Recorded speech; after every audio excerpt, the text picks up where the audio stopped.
Well, we're back here at the after show, Afterthoughts with Joy Colelli. Listen, wasn't that a wonderful hour? It She's was. absolutely, Yes. I'm just telling you, we had a great time.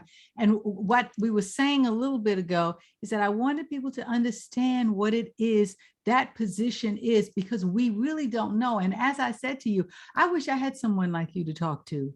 Before, I was really influenced by my vocal teacher who wanted me to go to his alma mater and wanted me, and I was a music major in vocal, and that it was all lopsided until I learned then that I wanted to be an actor also, and that I could study with him in New York and study acting with Lloyd in New York.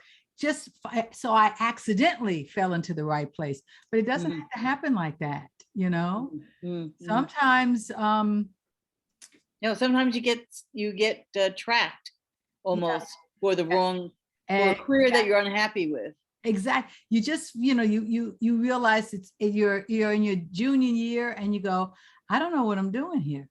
I don't, and you find that there are people who are in school for 5 years because it took them 3 years to find out that they weren't in the right place. So they're trying to go and find the right place and the right, subject to really major in, and all of those things. So it's not as easy as people think. Everyone just says, "Oh, you want to go to college," and they lump it in college. Right. They make the focus on SATs and your grades and getting into the college of your choice, Yeah, as opposed to focusing on the choice. exactly. And Because if they focused on the choice, they would have more choices. exactly. And if the college of your choice turns out to be the college that you think is going to take your SATs, not the college of your wishes, of your goals. Right. That's where it really should be. And that is where, when you it was so funny when Carl was retiring about 3-4 years before he was even thinking about retiring. Exxon had a whole program explaining to them what retirement was and what everything is going to be. If we could have that in the junior year of students who have decided that they're going to go to that extra 4 years of education in that way, that would, them and their parents, to let them understand the choices that are there and get away from the cosmetic. Oh, I want my child to go to an Ivy League school because it's an Ivy League school. Right. I I mean, want to go. yeah, the number of so you have this dichotomy in society where you have those people who are only tracking their kids to go to elite schools, Yes. and then you have all the other schools, and the students who were primed to get into, I mean, I know families whose their daughter was only going to apply to Harvard.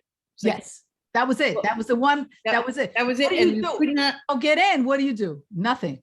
Well, I mean, the kid is setting herself up For for a year of just misery, yes, right? Because if she doesn't get into the school, and of course, the vast majority of people who apply to Harvard don't get don't in. get in. So, I mean, they turn away people who have straight A's and Exactly. a perfect score on SATs, Yes, right? Because they're only going to, yeah.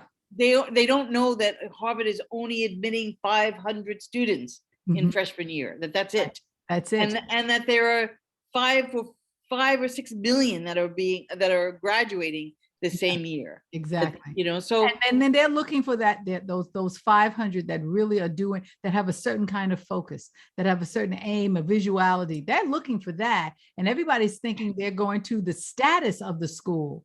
They're not thinking the aim of what the school has for the student. And they're just scientific about who they're admitting, and of course they always leave room for their legacy alum. Yes. And for the princes and princesses of the world. Yes. And I kid you not when I say that. Yes. So they want their student body to know that their classmates will be running other countries. Yes. Yes. And because they do. I mean, the majority of the Supreme Court justices graduated from Harvard. Exactly. So it has a responsibility to maintain, because that's the image that it has. So it's really sad when students don't they focus on the wrong aspect of getting into college. Well, a lot of it is the influence all around them, the excitement that the student is going to go to college and all the cosmetic things that people think about when it comes to that. I remember being a young student and you buy book covers for we went to private school. So Yeah. we always wanted Right. book covers on the books so the books Right. is nice. And there were book covers for Columbia University, with Harvard book covers, with Yale book covers. I mean, they promote that in a very young age, Right. that you Right. want to be a part of all of that. And you've got to really say, is that for me? I remember people saying to me, well, why didn't you want to go to Juilliard? Or why didn't you want to go to a conservatory, Carnegie or something? And I had my own reasons. I wanted the well-roundedness of it. I really enjoyed being in a school where there were 5,000 students. And since I was the president of it, I was used to that excitement and hearing the stories from those students. And I had been to the elite, the classroom of 13, graduation of 13, and you know everybody's name and everybody's and that was all very nice. And I'm sure they're all very nice people now, but I don't know any of them now.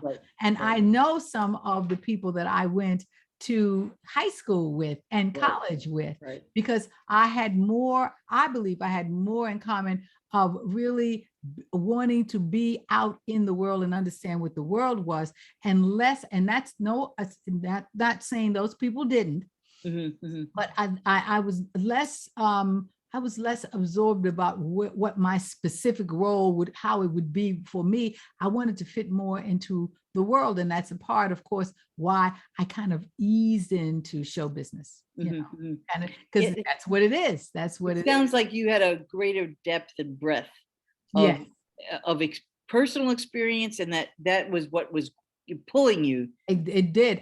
When I walked, Joanne, who my parents raised along with me, went to this high school, and I was still in private school.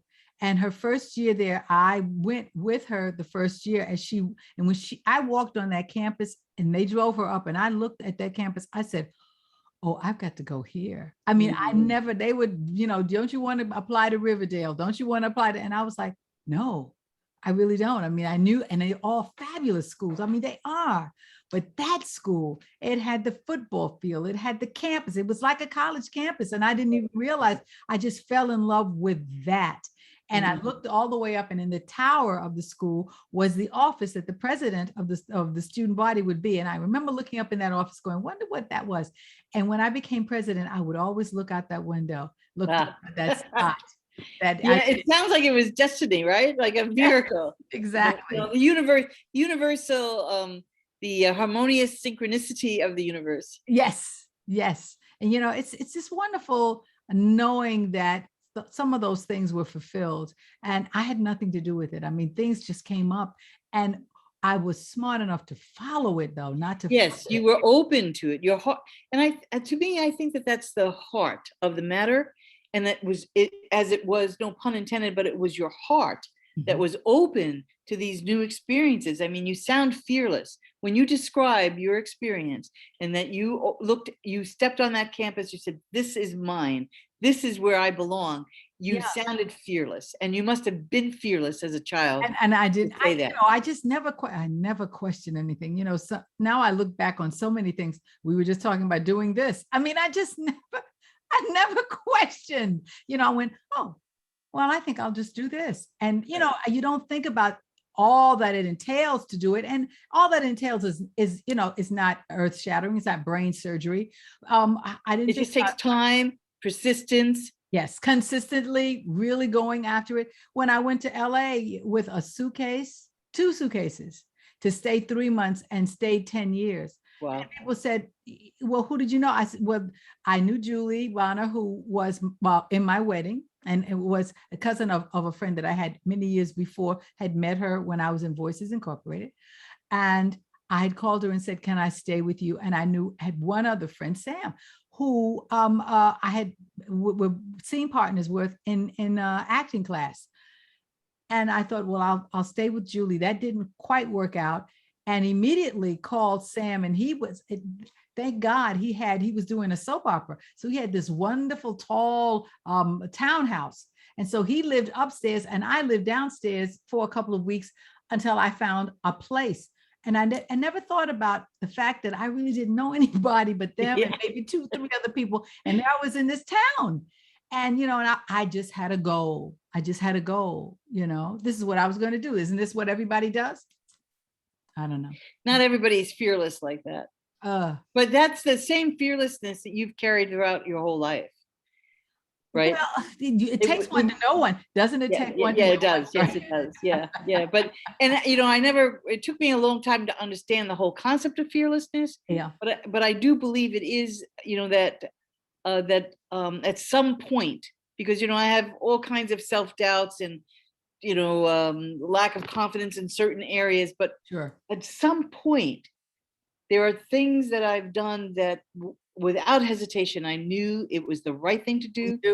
And I didn't even think about any consequences. It was I could not do it. And that exactly, I had the faith that it was the right thing to do. Intuition. I think fearlessness is a form of faith. Yes, it is. And intuition, you trust your gut. Your gut tells you, and and it works the other way around. When someone says something to me and it doesn't fit right, I kind of go, that doesn't fit right for me. I don't, and when I have to hesitate, because usually I go, yeah, that sounds good. Right. If I have to hesitate, usually it's not something for me. It may be for someone else. Wonderful, but it's not for me. It's not for me. And I do attribute that to the sensitivity that the arts has given me since I was a child. Started singing when I was 3 and reacting to people, people reacting to a little girl who had a very, very deep voice. When, as one of my wonderful friends who was on a couple of weeks ago, Kenny Hansen said, everyone's a soprano, everyone sings high, and here you come, this little girl with this voice that sounds like a baritone. And it made a difference in life. It made a difference in life. My range is dramatic soprano, but I use it when I'm singing, in my act, but I never go for that because there are so many people who can do that. Can I hit the high C? Yes. Can I hit the D above the C? Yes. Can I hit the E? Yes. E flat? Yes, I can. But so can, how many? 16 million women? But can they go all the way down? Can they have that and then go all the way down below the C, below middle C? No. So that becomes something that you find out that is yours and unique. Yeah, and uniquely yours. And you concentrate on that. When I say to people, no, I was trained as a dramatic soprano, to go, no. And then of course I'll go, well, I sing the R of VC Darty was my audition song. That was it. When I got into school, that was it. That was my concert piece. So just knowing the influence that you have and how that influences the decisions that you make. And everybody, I talk to people there, what they wind up doing is very different, maybe what they thought they were going to do when they started. And the influence that the arts has on it is absolutely phenomenal. Well, I think that sometimes art just actually carries the person along. Who was not affected in the 60s and the 70s and the 80s by the Beatles? Yeah, exactly. Right. And the music that they brought. And you know what? Positively and negatively, there were some people who were negatively influenced by it because it put them out of work. There was an influence at that, because we all think about how wonderful it was, but there were a lot of people who sang a certain kind of way before the English imports came in, and the way that they sang was no longer in fashion, and they didn't work for a decade. Right. I do remember that. Yes. There were, and then they came back, and then they coexisted with that. Right. So everyone was affected by them. They were brilliant. What they thought, I think about the song Imagine from John. It's just, takes your breath away. But the effect that the arts has on our society in general, how it sways us, how it sways us, and we don't appreciate it. I just think that's my whole message. We just don't appreciate it. When rap first came out in the 80s, in the late 70s, for me, I felt I was not an aficionado of rap, but I immediately recognized the impact it was going to have on English, on poetry, on bringing that whole genre of art to people, to make that alive in Exactly. people again. Because poetry is very important to me, but it's not celebrated in the United States the No, way it is it in other isn't. countries. But Exactly. I felt that rap brought poetry out of the closet, so to speak. Yes, it Put did. it, It yeah, did. And I mean, I'm not the biggest fan of it when I can deal with it when I can understand what they're saying, I mean, you right, slow down right. just a little bit. But I respect the fact that it is a voice of a generation, Yes. that it is that way that they communicate, and we communicated a certain way, and Mhm. this is their voice of communication. Right. And Right. they needed to create something that represented them.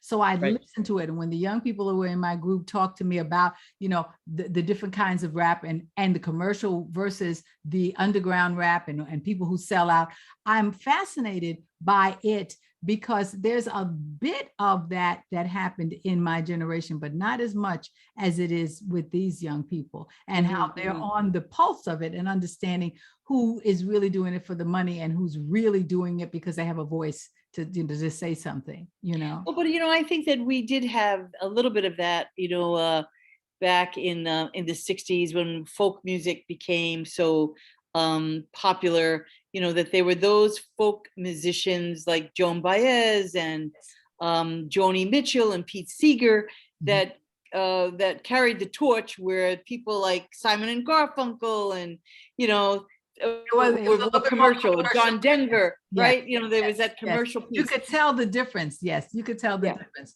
There were Well, and then who is really a real political person and who wasn't, wasn't right? Right? exactly. Yeah. Yeah. Yeah. Yeah. You know who was really ready to lie down on the ground and not move, and who was really ready to maybe let you talk to their publicists. Right. Exactly. Exactly. But I love the idea that there were kids sitting in the 6th grade trying to rhyme, making rhymes, working on English words, trying to express their emotion through the written word. And Yes. I don't think that, I just think it gave such a boost to the Yeah. whole concept of learning to express emotion through writing. Well, I think that, each age has its own goal. In our age, I think we had the melodic lyrics, the Mhm. melody and the lyrics. In this age, I think it is the spoken word. Yeah. They put music underneath it, but the star of their music, of their entertainment, is the spoken word. Well, and a certain truth, right? It is saying a truth A truth, that their truth. right Yeah. that is not spoken, Mhm. is not talked about. You don't find it in the commercial newspapers broadcast, that news reports, right? So Yeah. it's a different kind of truth. And you have the same thing. You have those people who are really rooted in it, and they are talking about their truth. And then you have the commercial people. So the people who are willing, that will lie down and tell you the truth. And then you have the people who, even the rap artists, you talk to their publicists, because they're there. They were created to make the money. So Right. you have to be able to make that differentiation, and but it comes with every single generation, every single of kinds of every kinds of music, rock and roll into rhythm and blues and rock and hard rock, and there's hard rock, and then there's all these other kinds of rock that people say, oh, when you get softer, you sell out. All of those things, gospel into rhythm and blues, you're selling out. You're the genre of music is not as religious as it was, and so that there are a lot of people who they think about the transition that Curtis Mayfield made, or Sam Cooke made, Aretha Franklin made, Ray Charles made, from gospel to commercial music, and the whole thing, the sector, of commercial music was hard for a lot of people to accept. And the person like Mavis Staple, who just sits right in the middle. Maybe she always sat right. The Staple singles, they always sat right in the wherever. They were able to have commercial success, but they never gave up. They never gave up that feeling that they would sit down and not move and be chained to something. They, Mhm. so, I think that's what the arts, it really, really does. And until we in the United States, as Michelle called in, until we really appreciate that, it will always be a second class. We'll never, ever, be regarded as, I think, with the amount of royalty and respect that it deserves. That's how I feel. Yeah. Do wonder, I often wonder whether or not um, there would be a movement of professional singers and dancers and songwriters and playwrights who would volunteer their time to organizations that brought art into the schools. I know it's a controversial topic, work for free or not work for free, doing something that the government should, the schools should have that. But I wonder if we're not shooting ourselves in the foot by not saying, well, screw them, we'll do it ourselves anyway, by creating a cadre, a movement that in fact benefits from music and then demands it. And movements always require a groundswell, Mhm. a Mhm. tipping point where enough people in society say, oh, no, no, no, no. My kid is going to learn how to drive a car in the school. And all of a sudden now it's a part of the curriculum. Yeah, right. But, we don't have that groundswell of musicians. Well, there are some organizations. The Grammys has that organization where they have musicians that that contribute and bring music into the schools. They buy instruments into the schools. But what you're talking about is an organized kind of movement where not just the Grammys, the Music Association, but people in the arts bring the arts, the visual arts you talked about, oil painting and all those things, visual arts that, is one of the things when a lot of people, when you say art, that's the only kind of art they think about. But, the visual arts, the spoken word, the musical, the dance, all of those things all combine together and then say, we're going to make sure our children have this. Exactly. That's, and it's just hard. Yeah, over the years, I've said to myself, why can't we do it? But I can't tell you how difficult it is to get people in the same room to agree when you have artists of a certain ego, of a certain, the We Are the World, where they had to leave all their egos at the door. Yeah, right. Thank God Right. that worked for that one time. But believe me, they picked them up when they went out the door. Right. It's all that you find that it cannot happen. I say the same thing about creating a place where people can put on a play without having to feel all that pressure. And we have so many, selective and successful people in this business that should get together and be able to create that, like they did with United Artists, all those people. The United Artists didn't last that long. Eventually, it falls apart. I don't know why we can't. I don't know why we can't. We should be able to, but I don't know why we can't. It is done in other places. When I was at Mercy College, Mercy had 1,000 students who were incarcerated. Mm-hmm. And George Bush eliminated all federal aid for tuition from prisons, and then Pataki, who was the governor of New York, eliminated the state aid for prisoners. And and even though we had gone to testify at Congress and in the state and in the federal government with lots of statistics, 67% recidivism rate for people without a college degree, people with a college degree had a 17% recidivism rate. Mm-hmm. There were so many factors that said, you want to change society, help this prisoner. He came in uneducated, let him leave educated. Right. Right? Wouldn't happen. So what the school did do as a result was create a coalition with 4 or 5 other colleges up in Westchester, Purchase, Pace, Marymount that was up there, and we taught. It was called a teach out. If a college has students and then the college closes, the college is required to teach the students out or make arrangements for them to be taught by other colleges. So colleges work together on that kind of thing. And so we were actually kind of doing a teach out for this inmates who were already in a college program with Mercy. And we got each college then agreed to use their registrar and give the credits from their particular school for a particular year.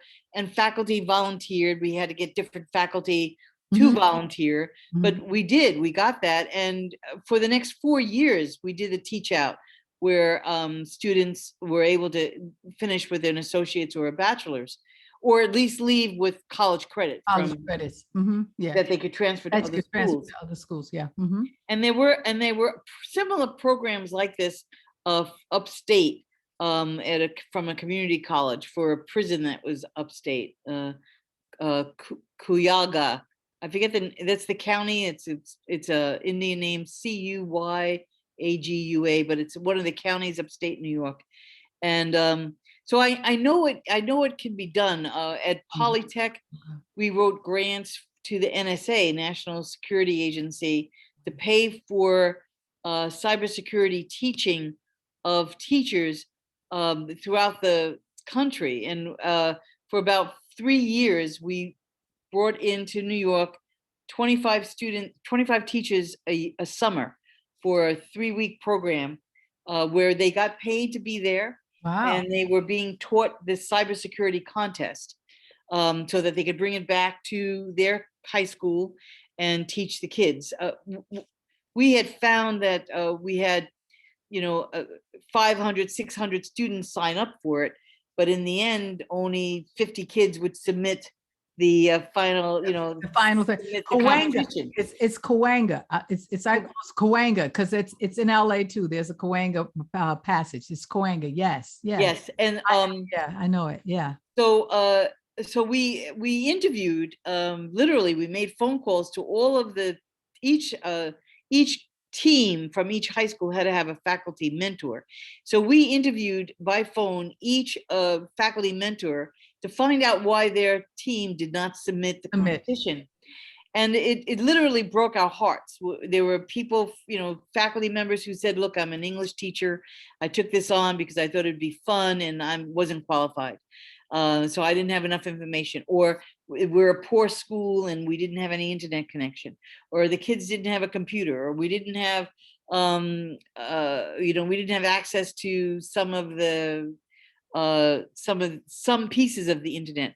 And so we wrote grants that were able to actually bring hardware and software to these schools and bring these teachers into Brooklyn.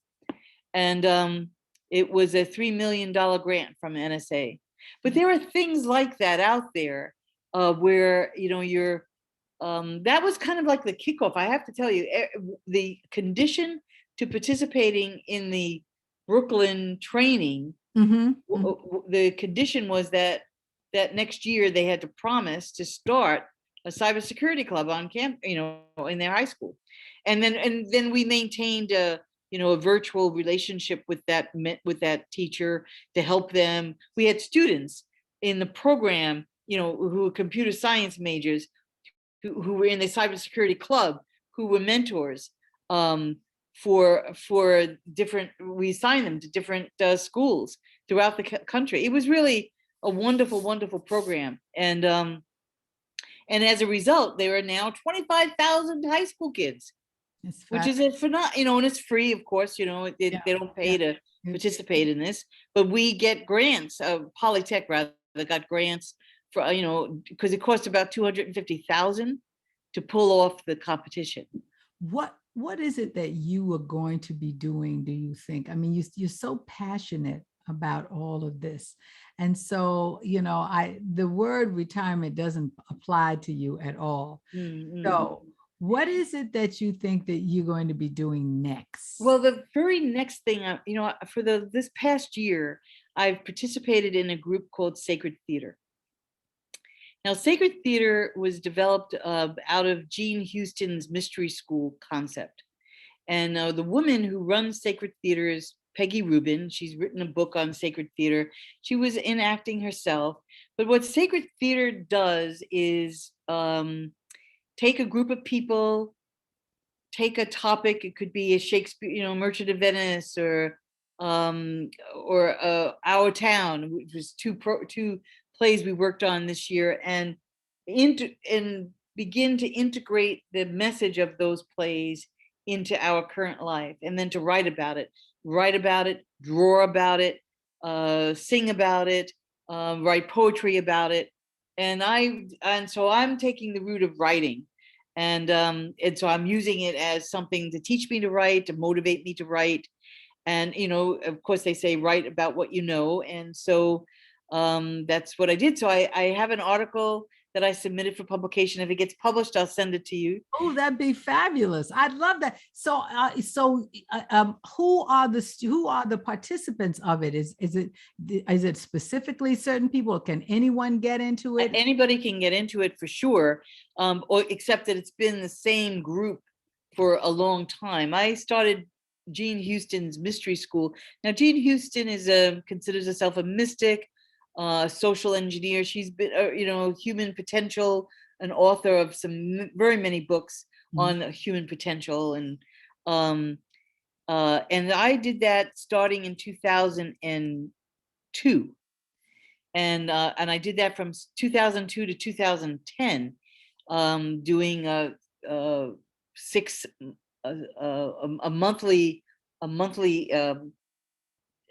for 6 months, and for those years, Okay. I would go once a month. Once a month. Yeah, Thursday, Friday, Saturday, Sunday, to mystery school, and then I switched over to sacred theater because it was just a smaller group, and I was more engaged in that, right? Because I did get to write poetry and write short stories, and so I love writing, and I want to write about enrollment management. I want to do, maybe put it on LinkedIn. I'm not sure where I would publish it, but I think what's more important first is that I write about the things that I get it. Yes, you get it done. Get it done, and then I'll find an outlet. Exactly. The writing. Don't think of don't put the cart before the horse. Just think about getting it done, and then you'll figure out where to have it seen. And I was a prolific landscape artist in high school and my first couple of years of college, and I painted with my dad. It was something that we did together, and he painted in oil, I painted in watercolor, and all my life I've always wanted to do portraits, and so that's the next step, because some of the women in sacred theater are really very good artists, and celebrated artists, people with awards, and sell their paintings, and participate in gallery exhibits,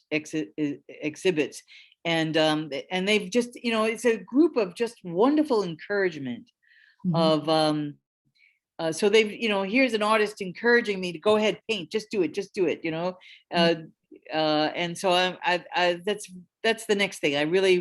I see these visions of these people's faces, and I see them with oil, and with a palette knife, that the face, and it's almost like a mosaic of colors.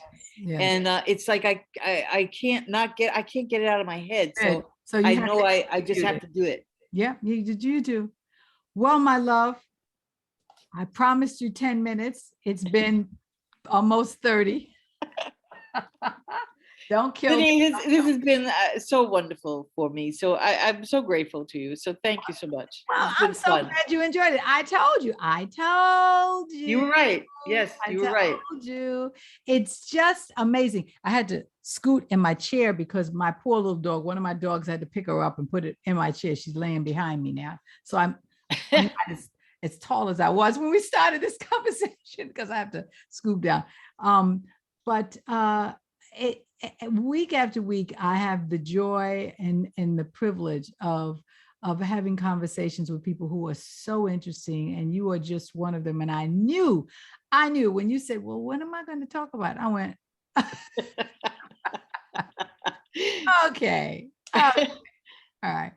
So I'm gonna end this now. I want to thank you all so very much, everyone, for tuning in to our after show, Afterthoughts, here that we started on Lynnie Godfrey Straight, No Chaser.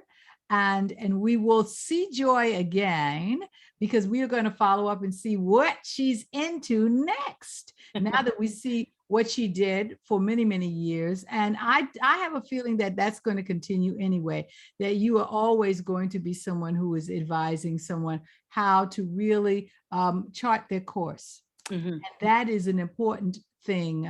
People need to know that that is what we need guidance. We do need guidance, all of us in all kinds of ways. So Yes, thank you yes. so very much. I'm going to end this right now. Hold on for a moment, Joy. But Okay. I'm going to say thank you very much, everyone, for listening. And we'll see you next time, next season at Lynnie Godfrey, Straight No Chaser. Bye-bye now.